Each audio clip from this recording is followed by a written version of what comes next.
Assalamu Walaikum. Hello friends, how are you? Welcome back to our another video.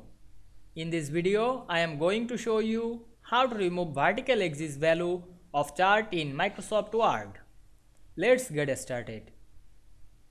At first, we have to open a Word document and take a chart. Now we want to remove vertical axis of this chart. Click the vertical axis and click right button on our mouse. Then go to the format axis. Then select the labels and click drop down menu. Then select none.